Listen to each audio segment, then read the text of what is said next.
Hey everybody, it is Quicken, and today I wanted to bring you a video that has been a topic of discussion between me and people in my friend groups, conversations I'm overhearing at coffee shops, conversations I'm having with myself every day. And this video today is going to be tips for healthy online practices. So I wanted to make this video today because I feel like it has been something that I think about all the time, and it is one of the bigger stressors in my life.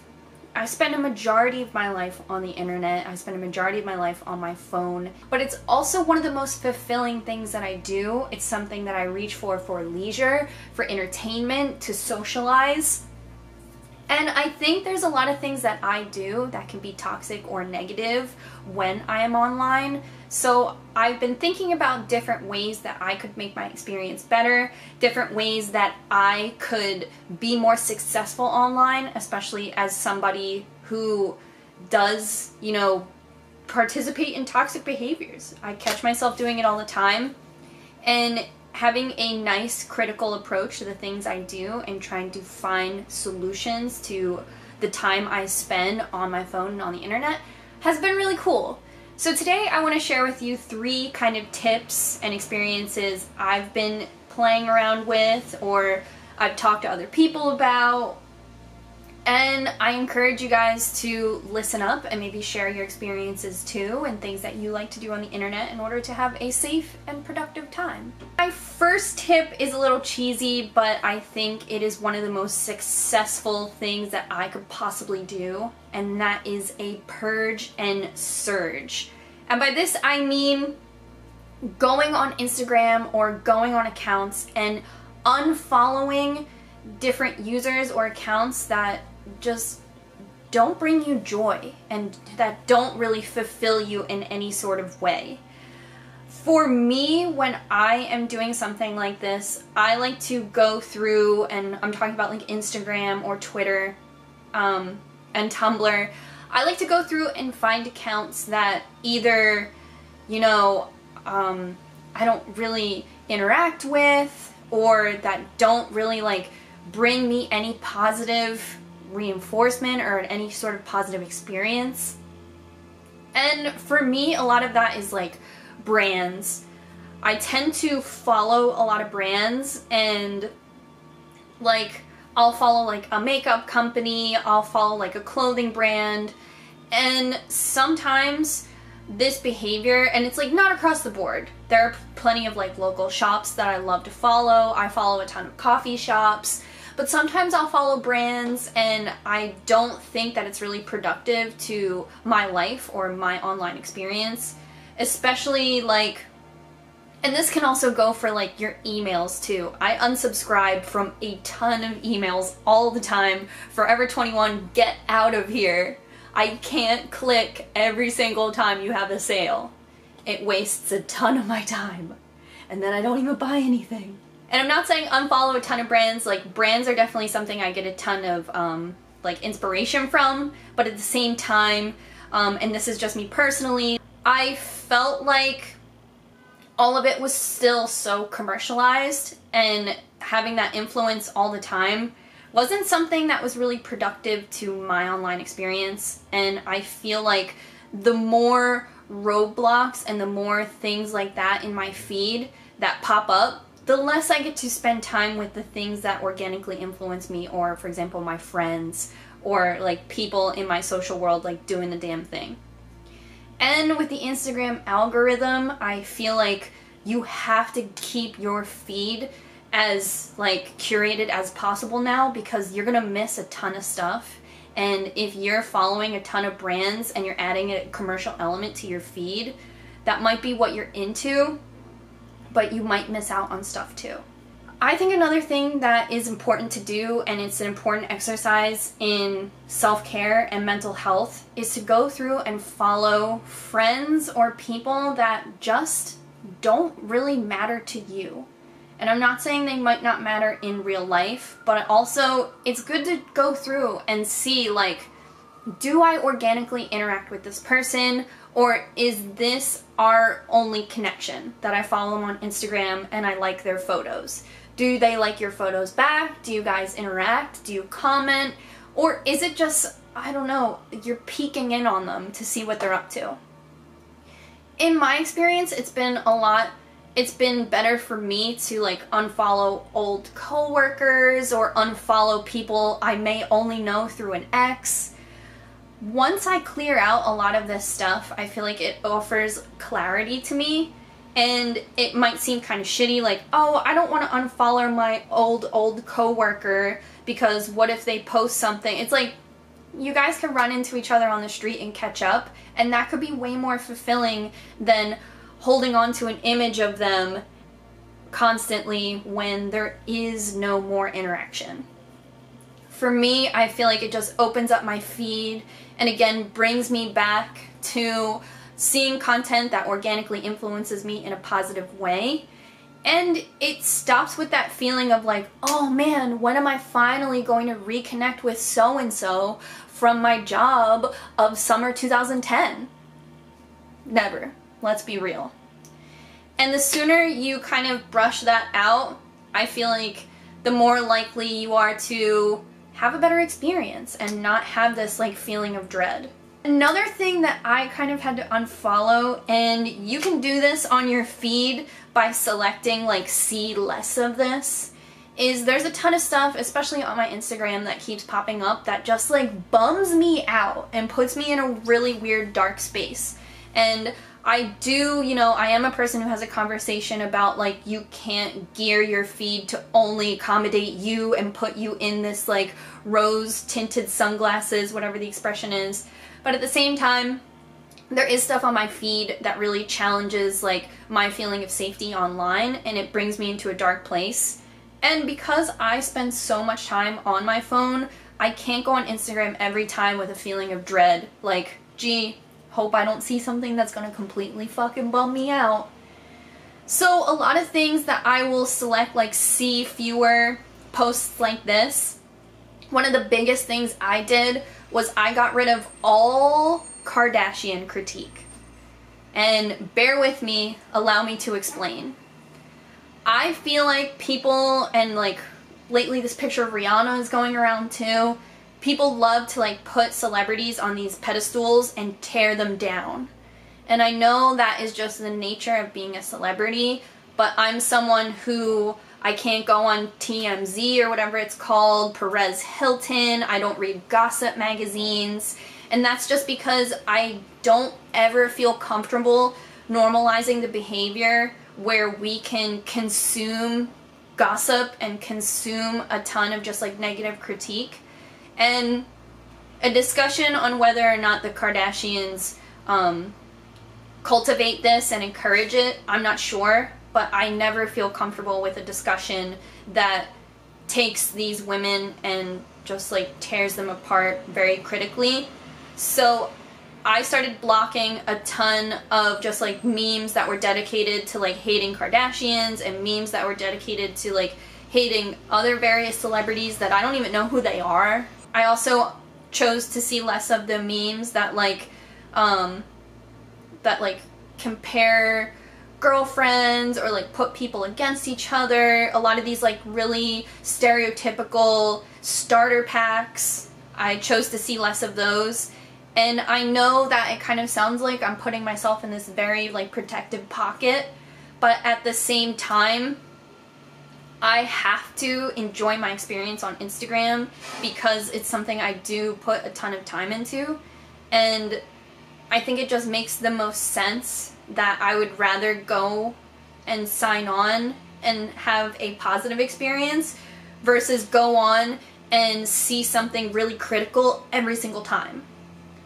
So that's just some of the things that I did. I mean, I unfollowed like people from my high school I don't keep in contact with anymore, a lot of those meme things, and I think that that's just the best for a better experience that leaves me with a lot more clarity and focuses my time a lot better than weeding through a ton of stuff that like makes me feel weird. On the other hand, I think that you should surge your accounts and you should focus on the things you like and not feel shy about hitting the follow button. If you find an artist you really like, if you find, you know, someone with a sense of fashion you really like, somebody funny, a celebrity you really like, I think that you should encourage yourself to follow and interact with these accounts. I've met people who are like, oh, I don't want to follow more people than who follow me. And I kind of think, like, I love to find new accounts that inspire me and follow them. I think that it's really cool. And if you are actively refreshing, like, the people you follow, and you're actively going through your page and being like, well, this account hasn't even posted anything in like 2 years, why do I still follow them? It's time to have a reinsurgence of things that encourage positivity and encourage you to like want to check your Instagram and not just check it as a chore that you're used to doing, but doing it with happiness, to be like, I just started following this new account, I wonder what kind of content they're going to create today. I think a good thing if you are going to purge is to make sure you're not using websites that you don't fundamentally enjoy. I am somebody who does not have a Facebook, and I haven't had one since high school.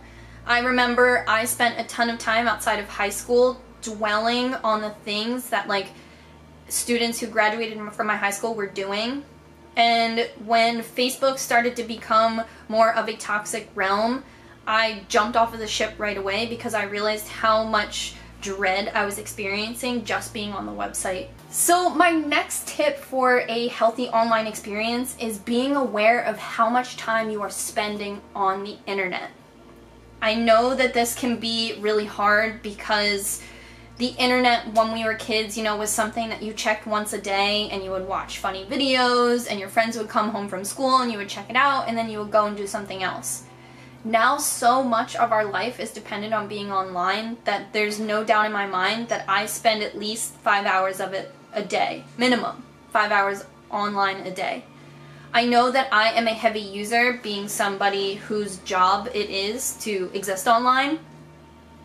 However, there are times when I'm just wasting time, and there is this weird blur now between leisure and being social and doing my job, and a lot of that creates so much time waste. I think earlier, like I said, you know, you can focus a lot of your energy and not waste too much time online if you keep your feed really curated to your interests specifically and you don't have any time wasters on there. I think that that is better, but with the new Instagram algorithm and different algorithms on Facebook and stuff like that, the website is going to keep you engaged, and Instagram is going to try to keep you logged on for as long as possible. So if you keep, you know, your old neighbor's cousin out of your feed and just keep the stuff you like, you're not going to waste as much time if you have to scroll to see every single thing that you like. So keeping your feed very tidy can help with the time spent. However, there is stuff that you can do to help you with time spent online. You can download apps that will record how much time you're spending on your phone. I had the Moment app downloaded and I was really surprised to see how much time I was on my phone every single day.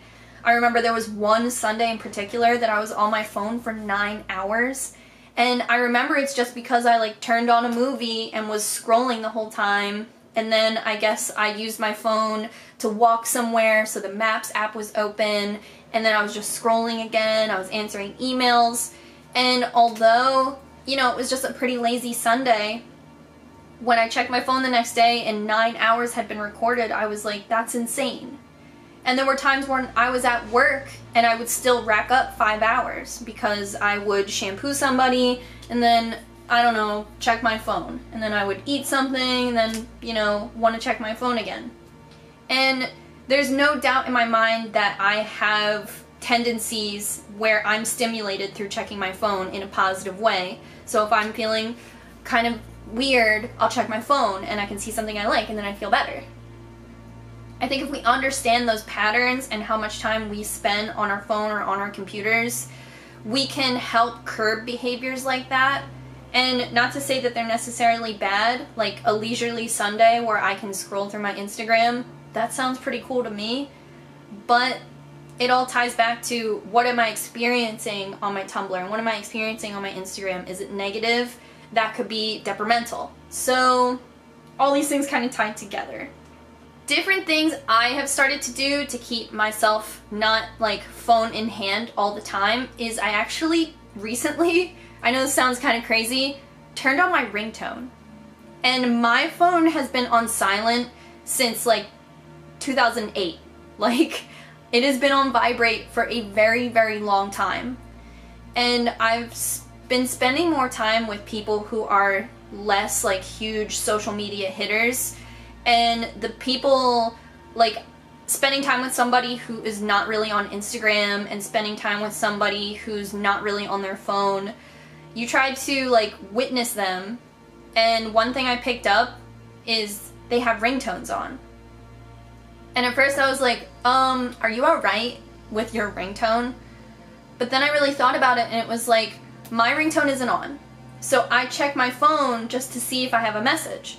And I always have to kind of check my phone to see if I have a message because there's no indicator if I have one or not. So now I can put my ringtone on and leave my phone in a different room. And I know that sounds like pretty obvious, but the other day I watched like a whole episode of a show without my phone, and I didn't have to keep nervously checking it because I knew that I didn't have any notifications or anything because I didn't hear the sound of my phone. And that was relieving to me. So just something to think about. The final tip I have for a more healthy online experience is resisting FOMO. So if you don't know what FOMO is, this is actually a conversation I had in a coffee shop this morning, and that is the fear of missing out. I personally am a huge victim to this, and I think all of us are, and it's not even something that we're ready to even talk about or create theories about or dive deeply into. But we experience people, and we see snapshots of people everywhere, Facebook, Tumblr, Instagram, of people living their best life. And because of that, there is a huge fear of commitment. And we have access to so many people. We have access to like almost everybody. And I think with that, it's really hard for me to commit to doing something.